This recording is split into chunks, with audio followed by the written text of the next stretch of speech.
अस्सलाम वालेकुम। आज की इस वीडियो में हम बात करेंगे सेंगोबियान कैप्सूल के बारे में। सेंगोबियान कैप्सूल एक मल्टीविटामिन ड्रग है, बल्कि मल्टीविटामिन के साथ साथ ये एक अच्छा आयरन सप्लीमेंट भी है। सेंगोबियान कैप्सूल में active ingredient ferrous gluconate hydrate और manganese sulphate monohydrate, copper sulphate pentahydrate और इसके अलावा एस्कॉर्बिक एसिड जिसको हम विटामिन सी कहते हैं और फोलिक एसिड होता है जिसको विटामिन B9 कहा जाता है और इसके अलावा साइनोकोबालामीन जिसको विटामिन B12 कहा जाता है। अगर हम बात करें सेंगोबियान कैप्सूल के इंडिकेशंस यानी इसका इस्तेमाल किन कंडीशंस में किया जाता है, तो सेंगोबियान कैप्सूल का इस्तेमाल आयरन डेफिशिएंसी एनीमिया को ट्रीट करने के लिए किया जाता है। जब जिस्म में खून की कमी हो, खून की कमी मुख्तलिफ वजूहात की वजह से हो सकती है, जो आज की इस वीडियो में हम कंप्लीट डिटेल से बात करेंगे। तो खून की कमी को पूरा करने के लिए फिर सेंगोबियान का इस्तेमाल किया जा सकता है। अब सेंगोबियान में एक कंप्लीट पैकेज है जिसमें फेरस ग्लूकोनेट है जो कि खून की कमी को पूरा करता है। इसके अलावा इसमें फोलिक एसिड है, विटामिन B12 है, इसके साथ साथ इसमें विटामिन सी है। अगर ये तमाम चीजें हों और जिस्म में विटामिन सी की डेफिशिएंसी हो तो फिर इसका एक सबसे बड़ा नुकसान ये होता है कि विटामिन सी के ना होने की वजह से आयरन बॉडी में एब्जॉर्ब नहीं होता। तो सेंगोबियान कैप्सूल में विटामिन सी को भी ऐड किया गया है ताकि अगर किसी पेशेंट की बॉडी में, अगर किसी शख्स के में अगर विटामिन सी की डेफिशिएंसी हो तो विटामिन सी की डेफिशिएंसी की वजह से आयरन मुतासर ना हो। जिस्म में अगर खून की कमी हो, आयरन डेफिशिएंसी एनीमिया हो तो सेहत बुरे तरीके से मुतासर होती है। जैसा कि अगर जिस्म में खून की कमी हो तो बाल बहुत ज्यादा गिरने लगते हैं, बाल बहुत ज्यादा कमजोर होकर टूटने लगते हैं, नाखून खुरदरे हो जाते हैं और इसके अलावा नाखूनों की जो नेल्स की शेप होती है वो चेंज होने लगती है। किसी भी किस्म का अगर काम करने लगे, फिजिकल एक्टिविटी करने लगे तो उसकी वजह से सांस बहुत ज्यादा फूलने लगता है और अक्सर अफराद जब सीढ़ियां चढ़ते हैं तो सीढ़ियां चढ़ने से या वजन उठाने से सांस फूलने लगता है। तो उन अफराद में फिर ये अलामात पाई जाती हैं कि ये जितनी भी अलामात हैं ये जिस्म में खून की कमी की वजह से हो सकती हैं। तो उन अफराद में फिर सेंगोबियान कैप्सूल को रिकमेंड किया जाता है, इसको एडवाइस किया जाता है। इसके अलावा ऐसे अफराद जिनको फिर भूख ना लगती हो, दिन ब दिन वजन कम होता जाए, चेहरा पीला नजर आए, कोई भी काम करने को दिल न करे, तो उन अफराद में इन अलामात को नोट करके सेंगोबियान एडवाइस किया जा सकता है ताकि जिस्म में अगर विटामिन, मिनरल्स और आयरन की कमी हो तो उसको पूरा करके इन अलामात को खत्म किया जा सके। इसके अलावा जिन अफराद को जिस्मानी कमजोरी होती है या अगर किसी लंबे अरसे की बीमारी की वजह से जिस्म में बहुत ज्यादा कमजोरी महसूस होने लगे तो उन अफराद में भी सेंगोबियान कैप्सूल बहुत ज्यादा रिकमेंड किया जाता है, बहुत ज्यादा इस्तेमाल किया जाता है। सेंगोबियान कैप्सूल का ज्यादातर इस्तेमाल 15 साल की उम्र से लेकर 55 साल की उम्र के अफराद, मर्द और ख्वातीन दोनों में किया जा सकता है। खून की कमी मर्दों के मुकाबले में ख्वातीन और लड़कियों में ज्यादा पाई जाती है, तो सेंगोबियान कैप्सूल का इस्तेमाल इस एज ग्रुप के लिए बहुत ज्यादा फायदेमंद है। इसके अलावा जिन फीमेल्स में मेंस्ट्रुअल साइकिल यानी माहवारी बेतरतीब हो जाती है, इर्रेगुलर हो जाती है या बहुत ज्यादा ब्लीडिंग हैवी हो जाए, तो बहुत ज्यादा ब्लीडिंग हैवी होने की वजह से भी जिस्म में खून की कमी हो जाती है, जिसकी वजह से चेहरे पे छाइयां, दाग धब्बे और स्पेशली एक्नी के मसाइल यानी चेहरे पे दाने निकलना शुरू हो जाते हैं और ये दाने इतने ज्यादा गंदे होते हैं कि ये अपना निशान बाकी छोड़ जाते हैं, जिसकी वजह से चेहरा खराब हो जाता है। तो इस कंडीशन में भी सेंगोबियान कैप्सूल का इस्तेमाल बहुत ज्यादा रिकमेंडेड होता है। अब हम बात करते हैं कि सेंगोबियान कैप्सूल का इस्तेमाल कैसे करना चाहिए, दिन में कितने कैप्सूल ले सकते हैं और कितने अरसे तक इस्तेमाल करना चाहिए और किन बातों का खास ख्याल रखना चाहिए। तो सेंगोबियान कैप्सूल का जो डोज होता है वो एक कैप्सूल रोजाना इस्तेमाल करना है और इसको खाली पेट लेना चाहिए यानी नाश्ता करने से पहले लेना चाहिए, क्योंकि जब एम्प्टी स्टमक होगा, खाली पेट होगा, तो इससे क्या होगा कि आयरन की एब्जॉर्प्शन बहुत ज्यादा अच्छी होती है। कुछ लोगों में सेंगोबियान कैप्सूल स्टमक अपसेट कर सकता है, जैसा कि अगर आप खाली पेट लेते हैं, नाश्ता करने से पहले या खाना खाने से पहले लेते हैं, तो इसका फिर एक नुकसान ये होता है कि जिस्म में बहुत ज्यादा अगर वीकनेस हो तो ये डायरिया कर सकता है। तो उसकी वजह से फिर उन पेशेंट्स में फिर ये रिकमेंड किया जाता है कि इसको खाना खाने के बाद लिया जाए, जो कि खाना खाने के 2 घंटे के बाद इस कैप्सूल को लेना चाहिए। और अक्सर अफराद एक बहुत बड़ी गलती करते हैं कि सेंगोबियान कैप्सूल या किसी भी मल्टीविटामिन ड्रग का इस्तेमाल दूध के साथ करते हैं कि दूध में ताकत होती है, तो ये भी अगर हम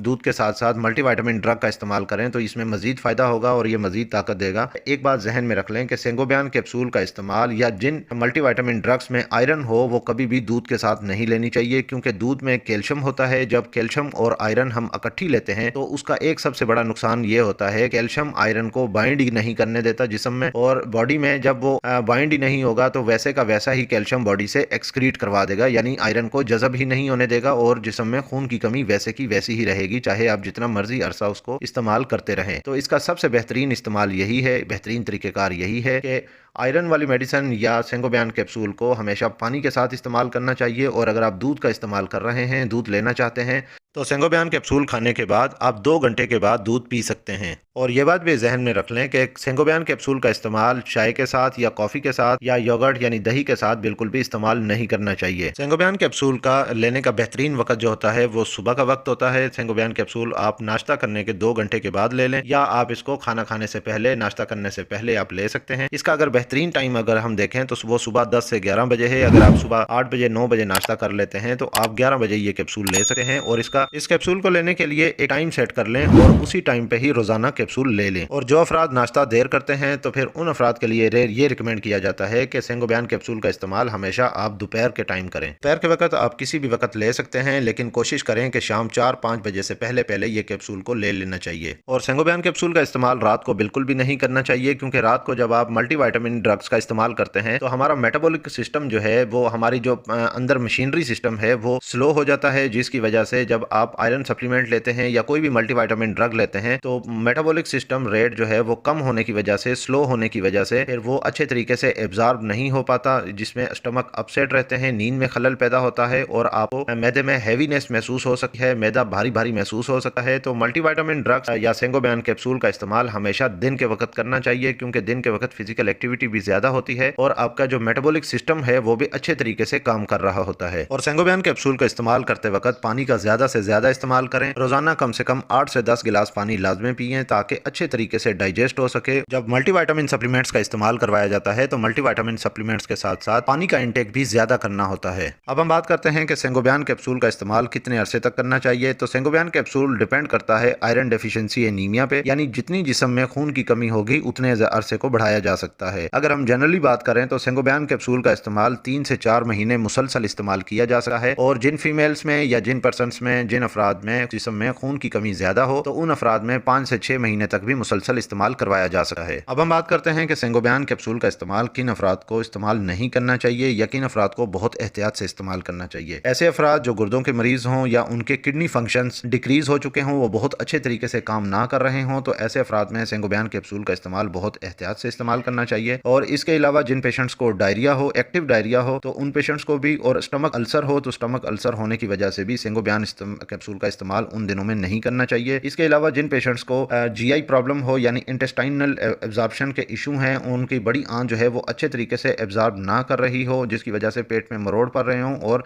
अक्सर अफराद में कभी डायरिया हो जाता है और अक्सर अफराद में वोमिटिंग होने की भी शिकायत होती है, तो उन अफराद में सेंगोबियान कैप्सूल का इस्तेमाल टेम्पररी बंद कर दिया जाए या उन अफराद को बहुत एहतियात से इस्तेमाल करना चाहिए। इसके अलावा अगर बॉडी में पोटाशियम लेवल बहुत ज़्यादा हाई हो तो इस कंडीशन में सेंगोबियान कैप्सूल का इस्तेमाल नहीं करना चाहिए। अब हम बात करते हैं कि सेंगोबियान कैप्सूल के इस्तेमाल से क्या साइड इफेक्ट्स पॉसिबल हो सकते हैं। तो सेंगोबियान कैप्सूल के इस्तेमाल से कॉन्स्टिपेशन यानी कब्ज के मसाइल हो सकते हैं, इसीलिए कहा कि पानी का ज्यादा से ज्यादा इस्तेमाल करें। जब मल्टीविटामिन सप्लीमेंट्स का इस्तेमाल किया जाता है तो इसमें एक सबसे बड़ा साइड इफेक्ट ये होता है कि कॉन्स्टिपेशन यानी कब्ज के मसाइल होते हैं। अगर पानी का इस्तेमाल ज्यादा से ज्यादा किया जाए तो ये कॉन्स्टिपेशन के मसले को भी हल किया जा सकता है। इसके अलावा सेंगोबियान कैप्सूल के इस्तेमाल से कुछ अफराद में डायरिया होने की शिकायत हो सकती है, स्टमक अपसेट होने की शिकायत हो सकती है, तो उन अफराद में फिर ये रिकमेंड किया जाता है कि हमेशा सेंगोबियान कैप्सूल को खाना खाने के बाद ही लिया जाए। इसके अलावा सेंगोबियान कैप्सूल के इस्तेमाल से स्टूल ब्लैक होने यानी कि पखाना काले रंग के होने की शिकायत होती है। उसकी एक सबसे बड़ी वजह यह होती है कि हमारी बॉडी में जो आयरन है वो वाटर सोल्यूबल है, यानी कि जिस्म में जितनी जरूरत होती है इस न्यूट्रिएंट की वो उतना बॉडी में एब्जॉर्ब कर लेती है, मेटाबोलाइज कर लेती है। जो एक्सेस अमाउंट होती है, जो अजाफी मिकदार होती है, वो बॉडी से यूरिन और फिसिस के जरिए यानी कि स्टूल के जरिए, पखाने के जरिए बॉडी में से एक्सक्रीट हो जाती है, निकल जाती है, जिसका फिर एक प्रॉब्लम ये होता है, सामने आता है कि मल्टीविटामिन सप्लीमेंट्स जिसमें आयरन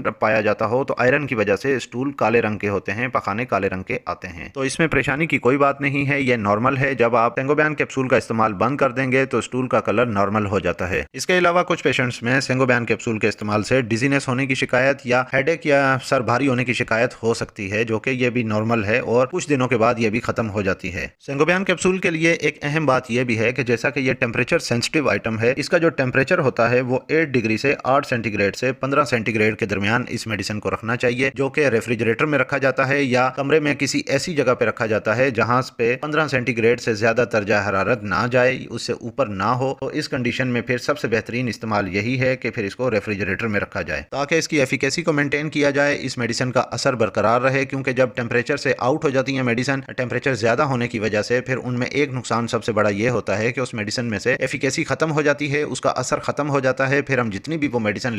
लेते रहें तो वो मेडिसिन हमारी बॉडी में बहुत अच्छे तरीके से काम नहीं करती या वो अच्छे रिजल्ट नहीं मिलते। इसीलिए हर मेडिसिन के लिए जोर दिया जाता है कि उसके टेम्परेचर को कंट्रोल किया जा सके ताकि उसकी एफिकेसी बरकरार रहे। अगर हम बात करें सेंगोबियान कैप्सूल की प्राइस के बारे में तो ये 30 कैप्सूल का एक पैक होता है जो कि 208 यानी कि 208 रुपए में आपको 30 कैप्सूल मिलते हैं और ये कैप्सूल तकरीबन 7 रुपीज का आपको एक कैप्सूल पड़ता है, जो कि दूसरी मल्टीविटामिन ड्रग्स के मुकाबले में बहुत ज्यादा सस्ता है और ये बहुत ज्यादा इफेक्टिव भी है। इस कैप्सूल के रिजल्ट भी हैं। ये वीडियो आपको कैसी लगी कमेंट करके लाजमी बताइएगा। इस वीडियो को लाइक कीजिएगा और अगर आप मजीद ऐसी हेल्थ से रिलेटेड मेडिकल इन्फॉर्मेशन वीडियोस देखना चाहते हैं तो मेरे इस यूट्यूब चैनल मेडी हेल्थ एंटरप्राइजेस को सब्सक्राइब कर लें और साथ ही बेल आइकन का बटन ऑन कर लें ताकि हर नए आने वाली वीडियो का नोटिफिकेशन आपको मिल सके। तो मिलते हैं नेक्स्ट वीडियो में, तब तक के लिए